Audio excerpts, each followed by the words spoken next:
Ginatag ni Interior and Local Government Secretary John Vic Remulla nga wala sang kakulangan sa seguridad ang Ateneo de Zamboanga University. May kaangtanan sa pagpanglutang sa sulod sang campus sang Agosto 18. Base sa investigasyon, nakasulod ang grade 8 nga suspetsado paagi sa emergency exit nga wala nakalak bilang kabahin sa standard security protocol sang eskwelahan. Ini ang rason nga laludsan sini ang security sa main gate. Suno kay Remulla, hindi magkilalahay ang suspetsado kagang biktima. Wala man sang nakita nga ebidensya sang bullying o kung sikreto nga pagplano sa pag-atake. Ginpahayag sang pulis nga gingamit sang suspetsado ang government-issued firearm sang iya amay. Ginalantaw man sa mga otoridad ang digital activities sang suspetsado, lakip na ang iya pagkahilig sa mga video game.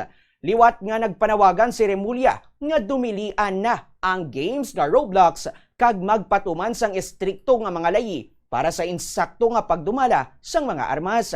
Sa subong, padayon pa nga ginaimbestigaran ang motibo sa pag-atake. Ginapaabot nga ipagwa ang final nga police report sa Lunes nga adlaw, Agosto 24.